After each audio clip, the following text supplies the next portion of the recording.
On the morning of May 1, 1942, at precisely 9:30, Rear Admiral Matome Ugaki stood in the converted mess hall of the battleship Yamato, observing as junior officers carefully arranged wooden blocks on an enormous game table representing the Pacific Ocean. The room gradually filled with 20 senior admirals dressed in formal uniforms, each accompanied by staff officers carrying folders containing detailed operational plans. These high-ranking officers had assembled for a critical purpose: to conduct war games testing the strategy intended to secure victory in the Pacific War for Japan.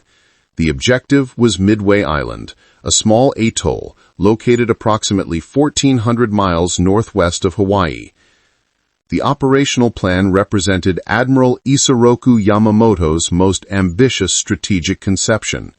The strategy called for luring American aircraft carriers into a carefully prepared trap, destroying them in a single decisive engagement, and thereby forcing the United States to negotiate a peace settlement favorable to Japan. The plan demonstrated brilliance and complexity, requiring the coordination of hundreds of vessels across thousands of miles of ocean. The war games were designed to identify any potential flaws before the actual battle commenced. However, the exercise was compromised from its inception. Ugaki held the position of chief umpire, the individual responsible for interpreting dice rolls and determining outcomes during the simulation. He simultaneously served as Yamamoto's chief of staff and had participated significantly in architecting the plan being tested. This dual role created an inherent conflict of interest, as Ugaki possessed a vested interest in demonstrating that the operation would succeed. When the dice predicted catastrophic results, he simply altered the rules to produce more favorable outcomes. Japan's string of victories and the rise of overconfidence. Japan in May 1942 existed in a state of intoxication from continuous military success. Over the preceding 6 months, the Imperial Navy had conquered a vast empire, extending from the Aleutian Islands to the Dutch East Indies. The succession of victories appeared unstoppable and unprecedented in modern warfare. On the morning of May 1, 1942, at precisely 9:30, Rear Admiral Matome Ugaki stood in the converted mess hall of the battleship Yamato, observing as junior officers carefully arranged wooden blocks on an enormous game table representing the Pacific Ocean. The room gradually filled with 20 senior admirals dressed in formal uniforms, each accompanied by staff officers carrying folders containing detailed operational plans.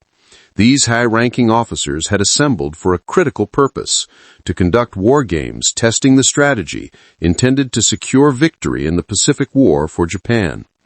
The objective was Midway Island, a small atoll located approximately 1,400 miles northwest of Hawaii. The operational plan represented Admiral Isoroku Yamamoto's most ambitious strategic conception. The strategy called for luring American aircraft carriers into a carefully prepared trap, destroying them in a single decisive engagement, and thereby forcing the United States to negotiate a peace settlement favorable to Japan. The plan demonstrated brilliance and complexity, requiring the coordination of hundreds of vessels across thousands of miles of ocean.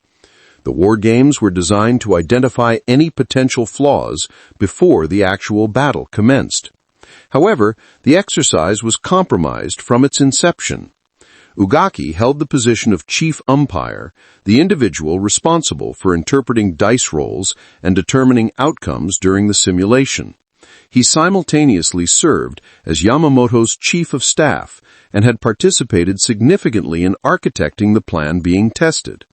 This dual role created an inherent conflict of interest, as Ugaki possessed a vested interest in demonstrating that the operation would succeed. When the dice predicted catastrophic results, he simply altered the rules to produce more favorable outcomes. Japan's string of victories and the rise of overconfidence. Japan in May 1942 existed in a state of intoxication from continuous military success. Over the preceding 6 months, the Imperial Navy had conquered a vast empire extending from the Aleutian Islands to the Dutch East Indies. The succession of victories appeared unstoppable and unprecedented in modern warfare. On December 7, 1941, 6 Japanese aircraft carriers executed a devastating strike against Pearl Harbor, resulting in 8 American battleships sunk or severely damaged and the deaths of more than 2,400 Americans. 10 hours following this attack, Japanese bombers destroyed the majority of American air power in the Philippines, while the aircraft remained on the ground. 2 days later, Japanese aircraft successfully sank the British battleship Prince of Wales and the battle cruiser Repulse off the coast of Malaya, providing definitive proof that even the most powerful warships were vulnerable to aerial attack. The conquests continued relentlessly throughout the winter months. Hong Kong fell to Japanese forces on Christmas Day. Manila was captured on January 2nd. The supposedly impregnable fortress of Singapore surrendered on February 15th, with approximately 85,000 British and Commonwealth troops taken as prisoners of war. The Dutch East Indies collapsed in March, providing Japan with access to the critically needed oil fields in that region. Burma fell in May, effectively cutting the supply route to China and creating a direct threat to India. The aircraft carriers Akagi, Kaga, Soryu, and Hiryu had conducted operations across the Pacific without suffering a single loss. These vessels had participated in the Pearl Harbor attack, supported numerous invasion operations throughout Southeast Asia, conducted raids into the Indian Ocean, and successfully sunk the British carrier Hermes off Ceylon. Japanese pilots flew the Mitsubishi A6M0, widely recognized as the finest carrier-based fighter aircraft in the world at that time. During the initial 6 months of warfare, Zero fighters had achieved dominance over every opponent they encountered. Allied pilots consistently reported that the Zero possessed superior maneuverability, climb rate, and operational range compared to anything the British or Americans could deploy. Japanese military planners developed a belief in their invincibility. Every operation had achieved its objectives. Every battle had resulted in victory. American and British forces appeared incapable of effectively resisting Japanese military power anywhere in the theater. Military leaders in Tokyo spoke with confidence about dictating peace terms within a matter of months. The concept that Japan might actually suffer a major battlefield defeat seemed absurd to most strategic thinkers. This phenomenon became known as victory disease, the dangerous assumption that success would continue indefinitely simply because it had occurred previously. The refusal to acknowledge that adversaries might adapt their strategies, acquire new capabilities, or benefit from fortunate circumstances, and the overconfidence that develops from winning so consistently that serious consideration of potential defeat becomes impossible. Victory disease infected Japanese military planning at every organizational level, from junior officers to admirals to the highest echelons of government. This disease would fundamentally compromise the war games from their inception. The war games aboard the Yamato. The war games were conducted over 4 days in early May aboard the Yamato, which was anchored at Hashijira in Japan's inland sea.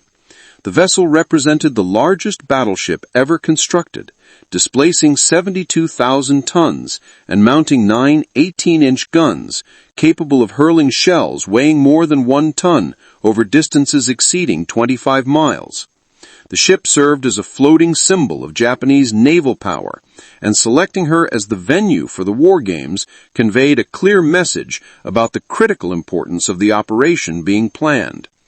The mess hall had been completely cleared of furniture and replaced with a detailed scale model of the Pacific Ocean. The game table measured nearly 40 feet across and was covered with a gridded map displaying Midway, Hawaii, and the vast expanse of ocean between them. Wooden blocks represented individual ships, each carefully labeled with the ship's name and type. Colored pins marked positions and movements. Dice were used to determine combat results, introducing the element of chance that makes warfare inherently unpredictable. In theory, the purpose was to conduct the battle on paper first, identifying problems and implementing solutions before real ships and real personnel faced actual combat conditions. Honest wargaming could reveal critical flaws in timing, expose logistical difficulties, and identify tactical vulnerabilities. A properly conducted wargame could save lives by preventing flawed plans from being executed in reality. In practice, however, the games became a mere formality, a scripted exercise designed to validate a plan that senior officers had already approved. Nobody genuinely wanted to discover problems. Everyone sought confirmation that the operation would succeed exactly as designed. The war games had transformed into a ritual rather than a rigorous test. Key commanders and their concerns. Vice Admiral Chuichi Nagumo commanded the carrier strike force, consisting of the 4 carriers that would attack Midway and engage the American fleet. Nagumo had led the Pearl Harbor attack and was experienced and competent. However, he was acutely aware that Combined Fleet Headquarters did not fully trust his judgment. Yamamoto's staff had criticized Nagumo for failing to launch a 3rd strike at Pearl Harbor and for not pursuing and destroying the American carriers that had escaped the attack. Nagumo understood his position was precarious. Consequently, when the war games began, he remained silent, asked no challenging questions, and raised no objections to the plan. Vice Admiral Nobutake Kondo commanded the invasion force, comprising the transport vessels and support ships that would land troops on Midway after the carriers had neutralized American defenses. Kondo proved more outspoken than Naguro. He examined the plan and immediately identified significant problems. He questioned how would they maintain supply lines to Midway after capturing it. The island was located 1,400 miles from the nearest Japanese base. Supplying a garrison at such an extended distance would require constant convoys that would be vulnerable to submarine attack. If they could not keep Midway adequately supplied, they would ultimately be forced to withdraw, rendering the entire operation strategically pointless. Yamamoto's staff acknowledged that resupply might prove difficult, perhaps even impossible under certain circumstances. However, the plan had already received approval from higher authorities. Kondo's legitimate concerns were duly noted in the record and then ignored during subsequent planning. The manipulation of wargame results. The first day of gaming proceeded smoothly according to the planned script. Japanese forces advanced according to the predetermined schedule. American forces reacted exactly as predicted by Japanese planners. Umpires rolled dice to determine combat results and consistently ruled in favor of Japanese forces. When dice rolls suggested Japanese losses, Ugaki intervened to reduce the damage or eliminate it entirely from the simulation. The critical moment arrived on the second day. The game scenario had progressed to the point where Nagumo's carriers were attacking Midway Island. Japanese aircraft bombed the airfield while the carriers prepared for a follow-up strike. At this juncture, the American player, a junior officer whose name was never recorded in official documents, made an aggressive tactical move. He sent land-based bombers from Midway to attack the Japanese carriers while their own aircraft were away conducting the island strike. In actual combat conditions, this represented precisely the type of opportunistic strike that could devastate a carrier force. Aircraft carriers are most vulnerable when their aircraft are airborne, when flight decks are crowded with armed and fueled planes preparing to launch or recover. A well-timed bombing attack on a carrier deck, covered in aviation fuel and ordnance, could trigger a catastrophic chain reaction of explosions and fires. The umpire for this phase of the game was Lieutenant Commander Masataki Okumiya, a carrier division staff officer. Following the established rules, Okumiya rolled dice to determine how many hits the American bombers scored on the Japanese carriers.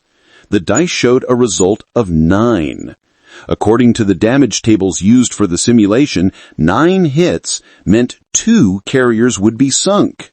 Akagi and Kaga, the largest carriers in the strike force, were ruled destroyed by this attack. Ugaki observed this result with visible displeasure and immediately disagreed with the outcome. He argued that 2 carriers sunk by land-based bombers was impossible. He did not believe the Americans would demonstrate such aggressive tactics. Even if they did attempt such an attack, Japanese carriers possessed adequate defenses. The Zero fighters would intercept the bombers. Anti-aircraft fire would destroy survivors. Perhaps a few bombs might penetrate the defenses, but certainly not enough to sink 2 carriers. Ugaki overruled the dice results. He reduced the hits from 9 to 3. Kaga was still ruled sunk, but Akagi was downgraded to damaged, but still operational. The game continued with this modified outcome. Okumiya was surprised by this intervention, but said nothing. He held the rank of lieutenant commander, while Ugaki was a rear admiral and Yamamoto's most trusted aide. Objecting to the decision would accomplish nothing and might damage Okumiya's career prospects. The other officers present in the room observed this intervention and understood the implicit message being conveyed. The games were not designed to expose problems or test assumptions. They were designed to confirm the inevitability of success.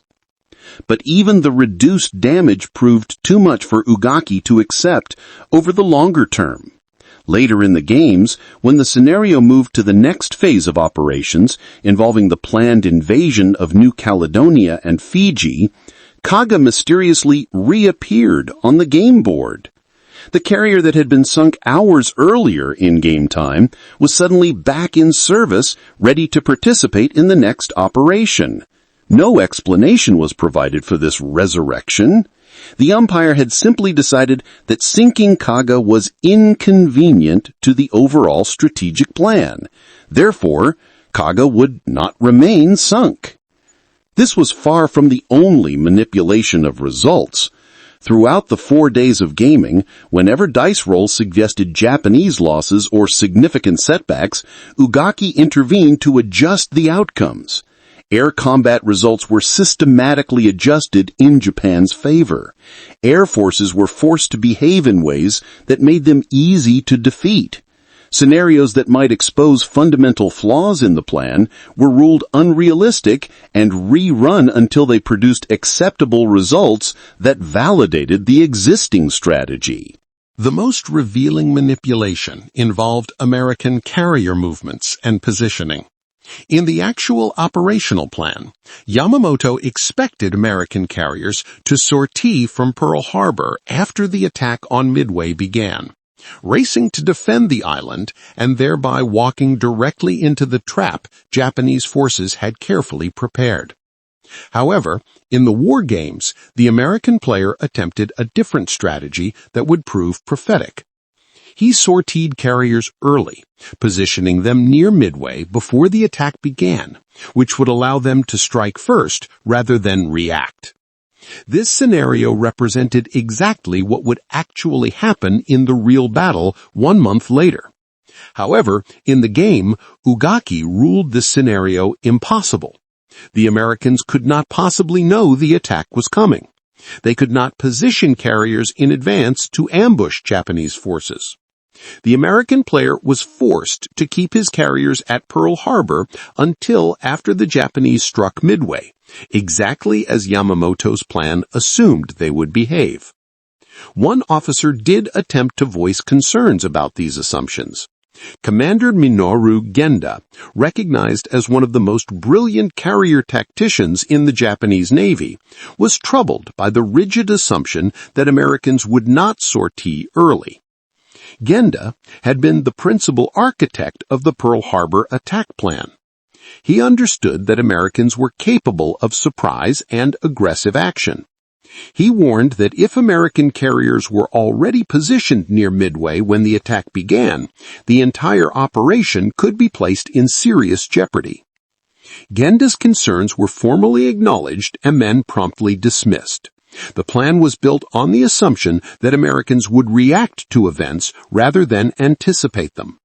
Changing that fundamental assumption would require redesigning the entire operation from the ground up. Nobody wanted to undertake that massive effort. The games had already validated the plan in their view. Further questions were unwelcome and viewed as potentially disloyal. By the conclusion of 4 days of gaming, the war games had confirmed exactly what senior officers desired to hear. The Midway operation would succeed as planned. American carriers would be destroyed. Japan would achieve a decisive victory that would force the United States to negotiate a peace settlement. Officers departed from the Yamato confident that the plan was fundamentally sound and that victory was assured. The critical problem was that this confidence was built entirely on fabricated results and wishful thinking rather than rigorous analysis. The intelligence failure. The first fundamental lie embedded in the plan was that Japanese intelligence was reliable and that strategic surprise was guaranteed.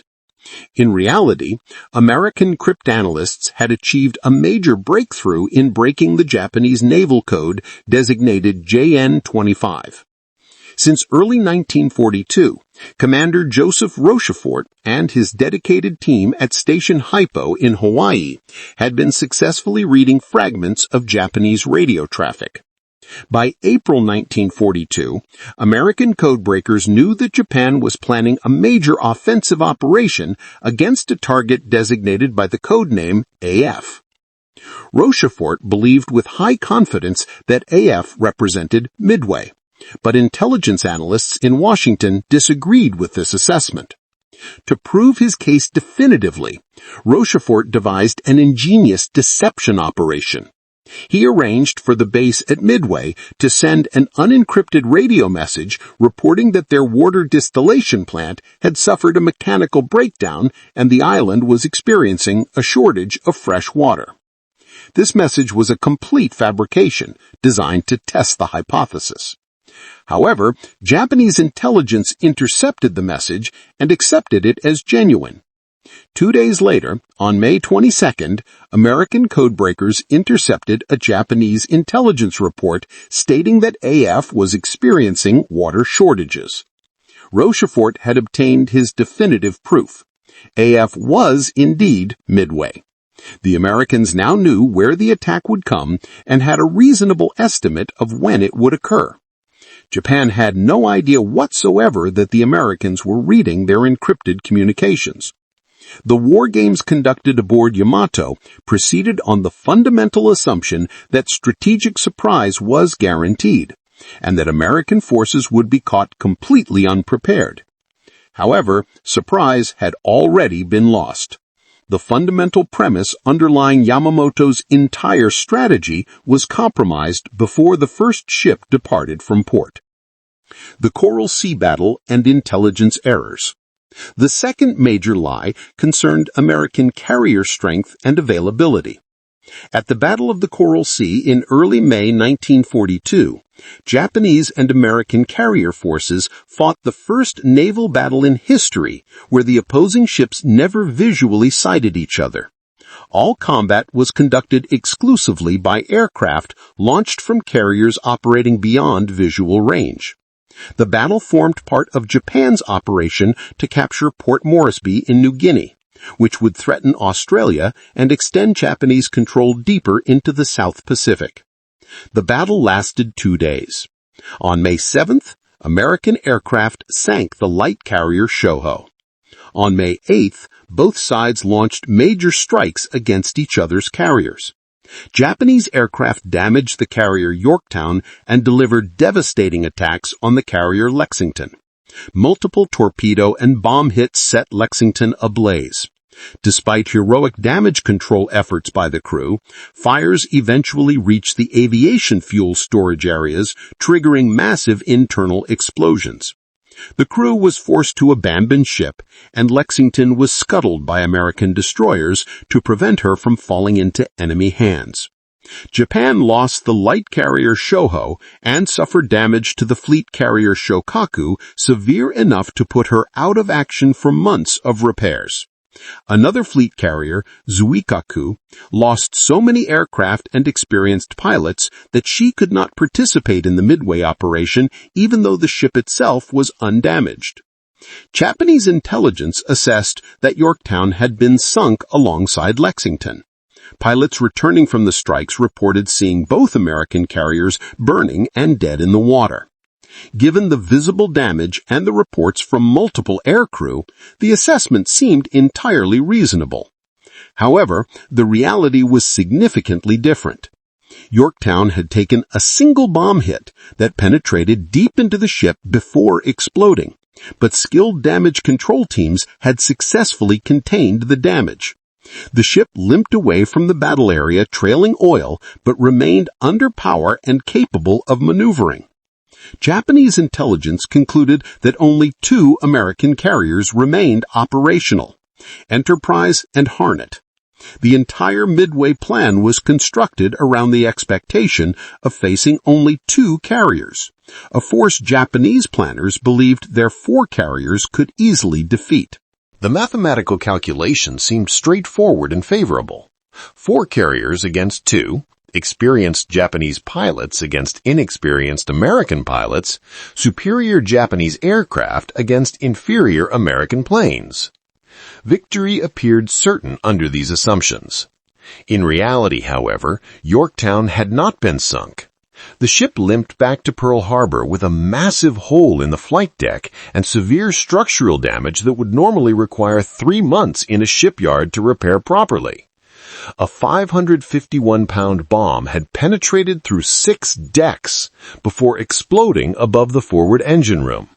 The explosion destroyed 6 watertight compartments, killed 66 men, wrecked the elevator machinery, disabled the radar and refrigeration systems, and opened seams along 30 hull frames. Fuel oil leaked continuously into the ocean, leaving a distinctive slick that stretched for miles behind the ship as she made her way back to Hawaii. Rear Admiral Aubrey Fitch, who personally inspected the damage during the voyage back to Hawaii, estimated that repairs would require 90 days under normal shipyard procedures and safety protocols. However, Admiral Chester Nimitz, commander of the Pacific Fleet, did not have 90 days available. Station Hypo had broken the Japanese codes. Rochefort's team knew the Japanese were planning a major operation. They knew the target was Midway. They knew the approximate date of the attack. Nimitz needed every carrier he could possibly put to sea. He could not afford to leave Yorktown in dry dock while the decisive battle was fought. Nimitz ordered the Pearl Harbor repair crews to accomplish the impossible. When Yorktown arrived on May 27th, 1 day ahead of the optimistic schedule, Nimitz issued orders that voided standard safety regulations. Normally, the ship would spend a full day purging aviation fuel from storage tanks before entering dry dock to eliminate any fire or explosion risk. Nimitz ordered the ship into dry dock number 1 immediately with fuel still aboard, accepting the risk to save precious time. More than 1,400 shipyard workers swarmed over Yorktown, working around the clock in continuous shifts for 72 hours straight. They welded steel plates to patch holes, repaired damaged systems, and restored functionality to critical equipment. Rolling blackouts were implemented across the island of Oahu to provide sufficient electricity for the massive welding effort required. On May 30th, just 3 days after entering port, Yorktown put to sea with some repair crews still aboard, continuing to work on non-critical systems as the ship headed toward the battle area. The ship was not fully repaired to peacetime standards, but it was operational and capable of conducting combat operations. Japan would face 3 American carriers at Midway, not 2. This miscalculation would prove critical to the battle's outcome. The timing advantage. The third fundamental lie concerned operational timing. Yamamoto's plan assumed that American carriers would not sortie from Pearl Harbor until after the attack on Midway began. The carriers were supposedly stationed at Pearl Harbor, nearly 1,400 miles away from Midway. Even if they departed immediately and raced toward Midway at maximum speed the moment the attack started, they could not possibly arrive until the second or third day of the battle. By that time, Japanese forces would have captured the island and would be waiting in prepared defensive positions with land-based air support. But Nimitz knew when the attack was coming thanks to the intelligence provided by Rochefort's code-breaking team. He sent Enterprise, Hornet, and Yorktown to sea several days before the Japanese fleet arrived in the operational area. He positioned them northeast of Midway at a predetermined location designated Point Luck. On the morning of June 4th, when Nagumo's carriers launched their attack on Midway Island, American carriers were already in tactical position, approximately 200 miles away, waiting to strike at the optimal moment. The Battle of Midway. The actual battle began exactly 1 month after the war games concluded. At 4:30 in the morning on June 4th, 1942, Nagumo launched the first strike wave against Midway Island. 36 dive bombers, 36 torpedo bombers, and 36 Zeros headed for the island. The carriers simultaneously prepared a second strike wave armed with torpedoes to attack ships if they appeared in the operational area.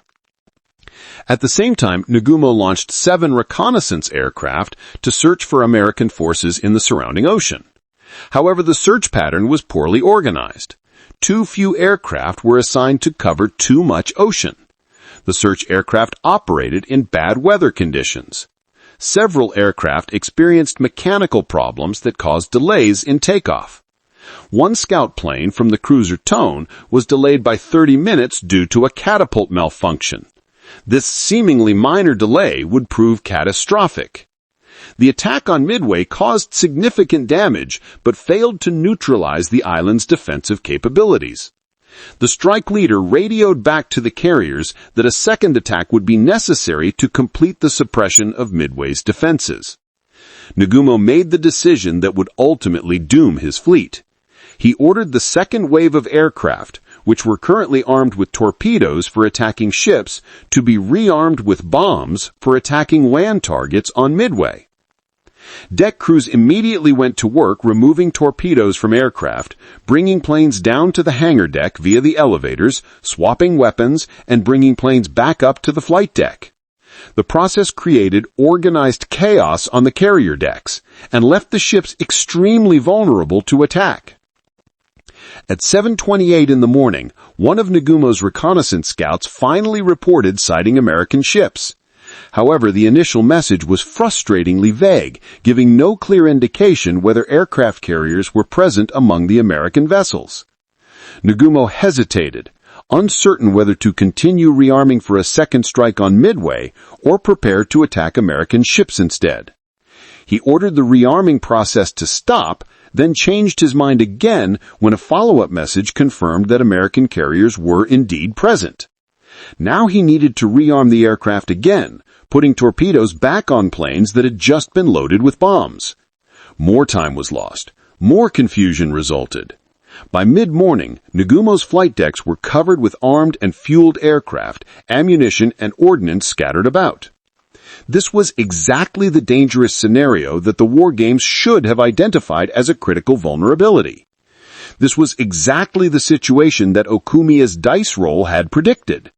However, because Ugaki had dismissed that scenario as unrealistic, no precautions had been implemented. American attacks began at 9:30 in the morning. Torpedo bombers from Hornet, Enterprise, and Yorktown pressed home their attacks with extraordinary courage, despite facing almost certain death. The obsolete Douglas TBD Devastator was painfully slow and poorly armed.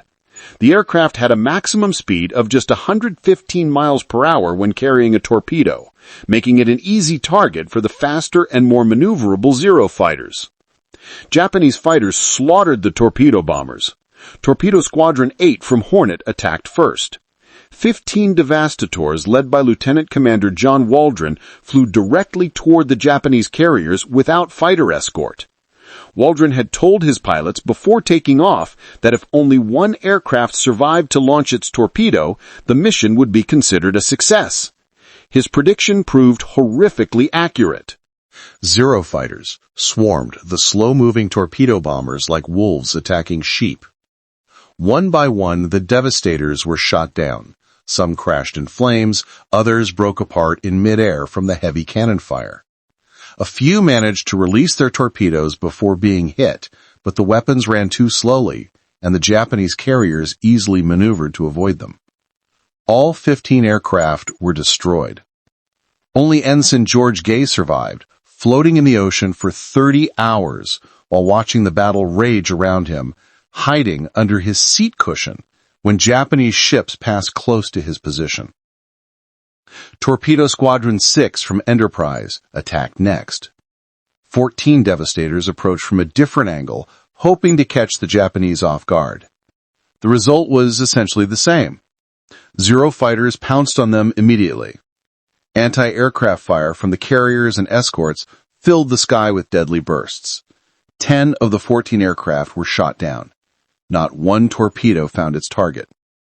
Then came Torpedo Squadron 3 from Yorktown, the only squadron that had fighter escort assigned.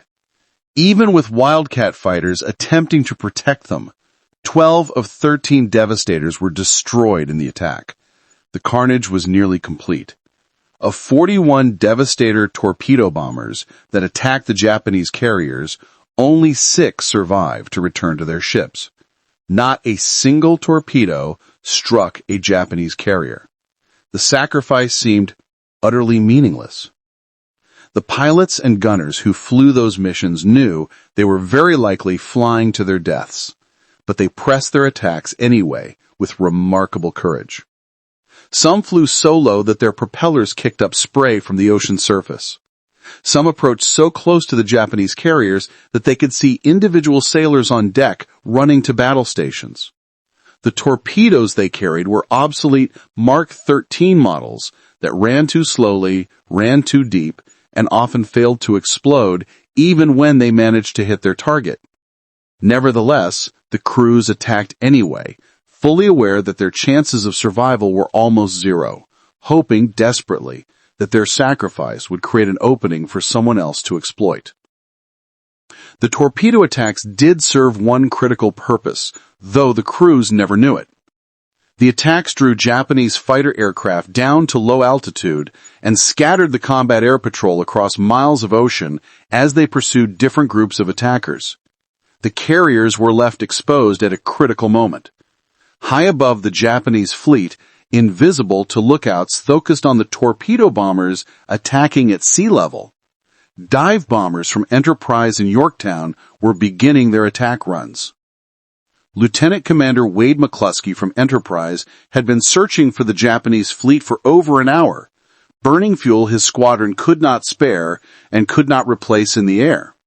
At 10 in the morning, running dangerously low on fuel and seriously considering turning back toward the carrier, McCluskey made a critical decision based on careful observation. He spotted the Japanese destroyer Orochi racing northeast at high speed to rejoin the fleet after hunting for the American submarine Nautilus. McCluskey made the calculated decision to follow the destroyer's wake, reasoning correctly that it would lead him to the Japanese carriers. At 10:22 in the morning, Lieutenant Commander Wade McCluskey led 37 Douglas SBD Dauntless dive bombers from Enterprise into a nearly vertical dive toward the carriers Akagi and Kaga. 2 minutes later, Lieutenant Commander Maxwell Leslie led 17 more Dauntless dive bombers from Yorktown, attacking from a different angle. The Japanese carriers had absolutely no warning of the impending attack. Their fighter aircraft were still at sea level chasing the last of the torpedo bombers. Their anti-aircraft gunners remained focused downward, watching for additional low-level attacks. Nobody saw the dive bombers until bombs were already falling from the sky toward the vulnerable carriers. The attack took approximately 5 minutes from start to finish. In those 5 catastrophic minutes, the entire course of the Pacific War reversed completely. Kaga took 4 direct bomb hits. The first bomb penetrated the flight deck near the forward elevator. The next 3 bombs straddled the midship elevator. All 4 bombs detonated among aircraft being rearmed on the hangar deck, exactly as the war games had predicted. Fuel ignited instantly. Torpedoes exploded in massive secondary detonations. Ammunition cooked off in the intense heat. Within minutes, the interior of the carrier had become a raging inferno that could not be controlled. Firefighting efforts failed completely as the fires spread faster than damage control teams could respond. Approximately 800 men died. The surviving crew was forced to abandon ship. Kaga sank that evening, taking her dead with her to the bottom. Akagi took only 1 direct bomb hit, striking the flight deck near the midship elevator. However, the damage proved catastrophic despite being a single hit. The bomb detonated among armed aircraft waiting to launch for the attack on the American carriers. Fuel and ordnance exploded in a devastating chain reaction that literally gutted the ship from the inside. Firefighting fires spread faster than damage control teams could possibly fight them using available equipment. The bridge filled with thick smoke, making it impossible to direct the ship. Nagama was forced to transfer his flag to the light cruiser Nagara to continue commanding the battle. Akagi burned throughout the night and was finally scuttled the following morning by Japanese destroyers to prevent her from falling into enemy hands. Soryu took 3 direct hits in as many minutes. The first bomb blasted through the flight deck forward of the elevator, creating a massive hole. The next 2 bombs struck near the midship elevator in rapid succession. Like Kaga and Akagi, Soryu's hangar deck was packed with fully armed aircraft and ordnance waiting to launch. The bombs triggered catastrophic explosions that literally tore the ship apart from within. Soryu sank that evening, taking approximately 700 men with her to the ocean floor. 3 fleet carriers destroyed in 5 minutes of combat. This was exactly what the dice had predicted during the war games aboard Yamato. This was exactly what Ugaki had ruled impossible and had changed the results to avoid. Hiryu, the 4th carrier, was operating separately from the main carrier group and escaped the initial devastating attack. Admiral Tamon Yamaguchi, Hiryu's commander, immediately launched a counterattack against the American carriers with the aircraft he had available. His aircraft located Yorktown and successfully put 3 bombs into her at noon. Damage control crews performed near miracles of engineering and seamanship. Within 2 hours, Yorktown was steaming at 19 knots and actively recovering aircraft that had participated in the attack on the Japanese carriers. Japanese pilots returning from a second strike against the American carriers actually believed they were attacking a different, undamaged carrier because Yorktown appeared to be fully operational. They put 2 torpedoes into Yorktown's port side at 4:20 in the afternoon. This time, the damage was too severe for even the skilled damage control teams to manage. The ship lost all power and developed a dangerous 23-degree list. Captain Elliot Buckmaster reluctantly ordered the crew to abandon ship to save their lives.